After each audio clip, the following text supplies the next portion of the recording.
What up, guys? Happy Valentine's Day. I'm in here in my bedroom sitting on the floor doing a review on Valentine's Day. That's how romantic I am. No, we are going out, my wife and I, tomorrow night to have a nice steak dinner at a nice restaurant and maybe go to a movie or something. So don't judge me. I worked all day and I didn't get home till like 6 anyways. So she's sewing. I'm doing this right now. We're fine, okay? We're fine. I don't have to buy into all the corporate BS. I'll just do it on our own. We'll do it on our own schedule, and I think that's okay.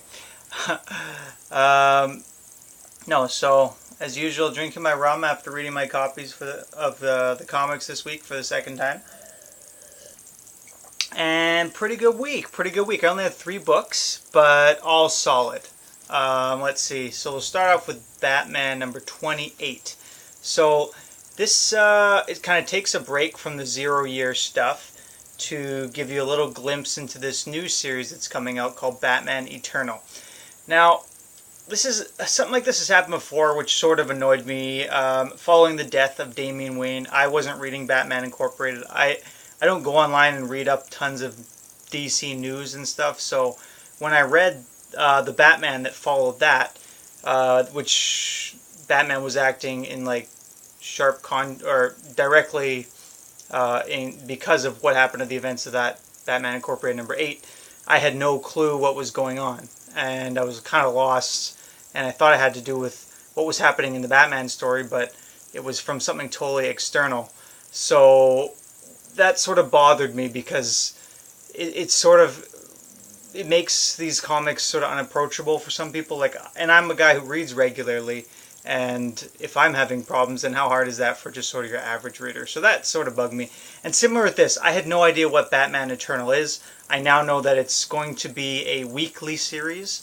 I guess by Scott Snyder and this guy James Tynion IV. So he's done a couple of the little back bookend issue mini stories at the end. He did that one with Superman and Batman that was a ghost, if you guys remember that. So he's pretty solid. I don't mind him. But yeah, so this book is kind of setting up, it's a little preview for what that is going to be about. And it was really good. I really enjoyed what happened. But what kind of frustrated me was until I found out about what this series was, I was kind of confused because I haven't been reading the Villains Rule, whatever that story's called. So I'm like, is he kind of jumping back out of 0-year now? And this is in relation to what's happening with the villains having taken over, like that I don't know anything going on with that. But it's not. It's completely different. So I kind of missed out on part of what the cool thing was with this book, which is that it sort of drops you in the middle of a story, and he does a really good job at giving you little hints about what's going on without really obvious like explanation dialogue. You know when like a character walks in the room and they'll recap a recent event for no reason except that the audience needs to hear that? Scott Snyder does it really subtly and really well. It doesn't come off too much like he's just too obvious, like he's throwing it out for the audience or whatever. Like I've been watching that show Arrow a little bit, and just the first 10 episodes, which are mostly terrible. And every episode that happens, and it drives you bonkers. It's just Arrow comes in and talking to his sister or whatever about how they're, and you know, Dad went to Australia for 6 months because he discovered that Mother had secretly discovered the boat in the warehouse, and you know, all that bullcrap. So what I'm trying to say is he does a good job subtly dropping into this new story. So I don't really want to tell you guys too much. At the end of this review, I'm going to talk a little bit more about with spoilers. There's a pretty big first appearance in here. You can see that he's totally mixing things up around Gotham. There's a lot of little minor changes. Something big has happened, and Batman's come through some major thing, it seems like, and is ready to deal with a new power structure within Gotham. So yeah, it sounds like it is going to be a pretty sweet book. I'm getting kind of pissed at Snyder because he's got so much good stuff out. I don't want half my pull list to be Snyder stuff, but I'm going to get more into that at the end. I'll talk about with spoilers. Kick-Ass 3, number 6. Look at that cover, man. I was like, I've been sort of like, I don't know, lethargic about this book. It's kind of been okay for me. I haven't been excited, but when I saw this cover, I was like, wow, that is awesome. And I looked up the other variants, and I definitely got the best one here. I really like this cover. Who did the cover on this one? Sorry, go quickly. Dave McKeag. So yeah, but no, this was a good issue. We got some cool backstory origin stuff around Hit Girl, and what Mark Miller is exploring in this book, if you guys don't know, or even if you do, is that what would it be like if people started dressing up like superheroes and trying to act that out in the real world?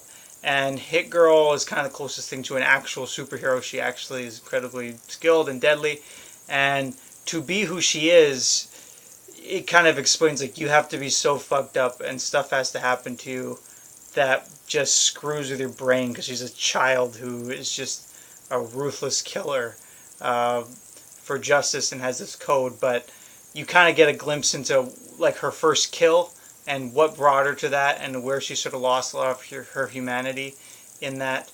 And an interesting sort of, she meets up with her mother again and they have an interesting conversation. And then the rest of sort of the side story that's going on with those corrupt cops who are going around killing all the mafia guys, getting them to blame the superheroes. So you're getting a lot of those masked heroes getting killed, different things going on with that, and they're setting up for like a big finale. So this was a little bit longer of an issue, and it was a $4.99 price tag on that one, but it was good for what it was.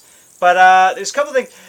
One thing was there's a total shameless plug where Hit Girl's getting ready to like snipe some guy, and sitting beside her are a whole bunch of comic books, and they're all like Mark Miller comic books, which I might have thought was kind of funny. I think I did think it was kind of funny until I read the letter he writes in the back of this book about new books coming, and he just comes off so arrogant and like just he thinks he's hot shit, it seems like. And I like Mark Miller, but that kind of was like, it was kind of felt like a douchey move because that letter was so arrogant in it about, I don't know, just how great he is in Miller World, all that crap. So, yeah, I thought that was kind of, I don't know, left a bit of a bad taste in my mouth. But besides that, good little read. Yeah, kick-ass, it's kick-ass, you know. He just keeps doing his thing. Deadpool, number 23. Awesome, Aliens homage on the cover there with a mini Deadpool coming out of Deadpool's mouth. Man, it looks like a dick pool though. It looks like a kind of a gross porn picture or something like that. But this is the conclusion to the Deadpool versus S.H.I.E.L.D. storyline, and it was good. It was a lot of fun.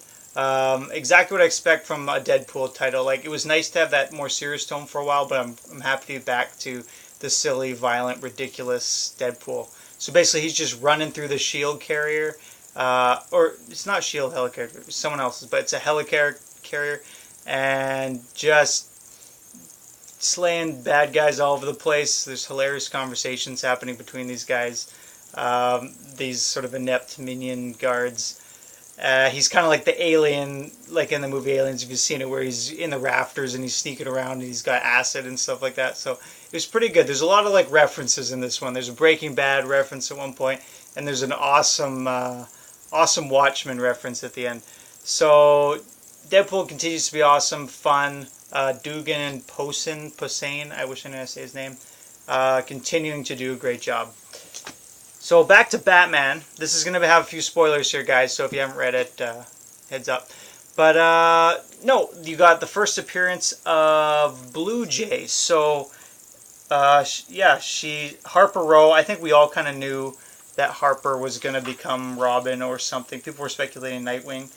But she's got her own persona, which I like. Harper Row gets a lot of hate. And I'm not exactly sure why. Like, I guess she comes off kind of, I don't know, she's that sort of confident, arrogant girl. I think just because maybe she's new and she's sort of maybe replacing Damian, people don't like her. But I like her. She's got her own sort of style. she likes gadgets and stuff like that, and she's using this electric gun type thing in this. And I like that she is her own character, and I find her interesting, and I find her I'm excited to see what's going to happen with her and how she's going to develop. So there's a couple little Easter eggs in here. He drops a couple of questions to say, like, to get you wondering, well, what are the answers to some of these questions? So one of them was, she has a line where she says, or a cop says to her, "What would your mother say if she knew you're out here?" And she says something like, "Well, if you only knew who my mother was." So we don't know who Harper's mother is yet, I don't think. So it kind of opens that question up. Well, who's her mother? It might be someone key or someone we know. We know she has kind of this loser dad, but so that'll be something to explore. You also find out that there's some kind of plague that's taking over Gotham. Taken over Gotham, and there's infected people. There's this night curfew going on, so Gotham's a mess.